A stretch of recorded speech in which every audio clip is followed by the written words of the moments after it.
Perdebatan nasab membawa pada satu penyimpulan bahwa sejatinya nasab itu tidak perlu riset. Kenapa? Pertama, karena secara teologis sudah banyak ayat dan hadis yang menegaskan perbedaan antara ahlul bait atau yang biasa disebut dengan dzurriyyatur rasul dengan orang biasa. Yang kedua, secara keilmuan, secara usul fikih sudah ada semacam adaptasi dari konsep usul kulluhu matrudun ila madalla daliluhu ala qabulihi. Kemudian yang ketiga adalah secara hukum positif, mereka yang mengaku sebagai dzurriyyah itu kena hukum namanya teori tentang pembuktian.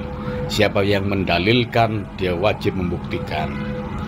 Nah, dari tiga alasan inilah sejatinya polemik, perdebatan, diskursus tentang nasab para habaib tidak butuh, tidak perlu, tidak menghajatkan riset untuk sekedar meruntuhkan, untuk sekedar menafikan bahwa mereka bagian dari dzurriyyah Rasul.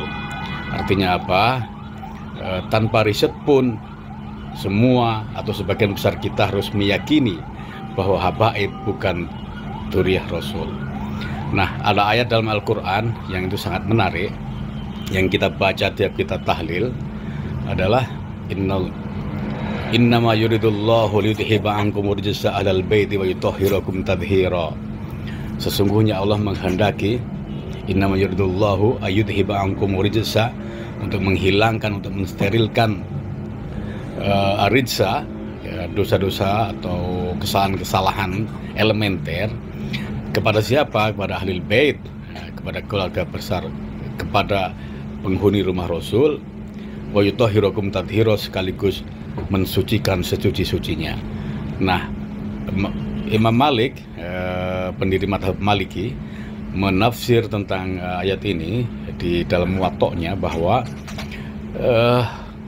selama 6 bulan berturut-turut tiap hari Rasul mendatangi rumahnya Fatimah ketika Hasan itu menjelang usia setahun hingga lahirnya Husain. Nah, kemudian dalam sela-sela itu Rasul memerintahkan atau Rasul bersabda atau sebenarnya berpesan kepada Fatimah dalam satu hadis yang berbunyi, lau kanat Fatimatu binti Sarakot laqata'tu yadaha.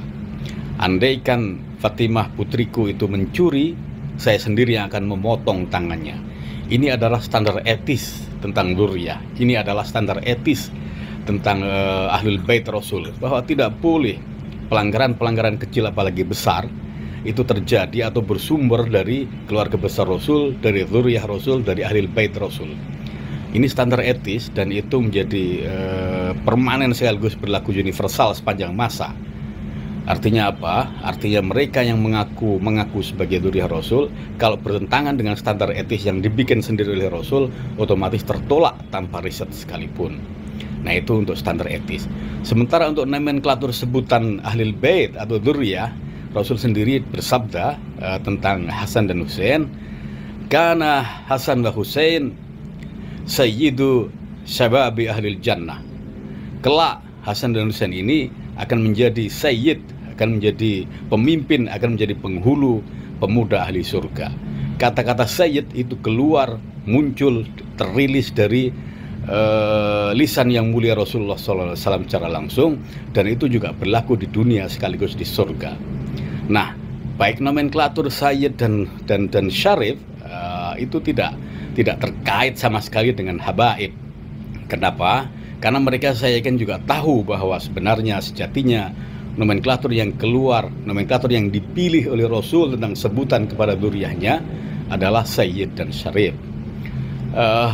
Baik dari sisi standar etis maupun sisi nomenklatur tentang sebutan dzurriyyah itu sama sekali tidak menjadi standar etisnya para habaib. Oleh karena itu, secara teologis, secara ayat Quran dan hadis Rasul yang saya sebut dua tadi, otomatis para habaib itu tanpa riset sekalipun itu harus diyakini bukan dzurriyyah Rasul. Nah, kemudian dari sisi hukum positif, bahwa siapa yang mendalilkan dia wajib untuk membuktikan. Siapa yang mengaku sebagai dzurriyyah Rasul, dia harus membuktikan bahwa dia memang benar-benar dzurriyyah dengan caranya yang bisa meyakinkan publik. Tidak bisa dengan khurafat, tidak bisa dengan kisah-kisah yang tanpa dasar. Oke. Kalau selagi dalil mereka mendalilkan kemudian tidak bisa membuktikan, tanpa riset pun itu wajib, tanpa riset pun dia secara otomatis tertolak. Nah, kemudian kaidah yang lain adalah kaidah usul fikih atau adaptasi dari kaidah usul fikih, kulluhu madrudun ila maddalla daliluhu ala qabulihi. Semua klaim, semua pengakuan, semua sebutan mereka sebagai habaib, sebagai dzurriyyah Rasul itu tertolak ila maddalla daliluhu ala qabulihi, sampai ada data, sampai ada keterangan, sampai ada bukti bahwa mereka benar-benar dzurriyyah Rasul. Wallahu a'lam bishawab. Assalamualaikum warahmatullahi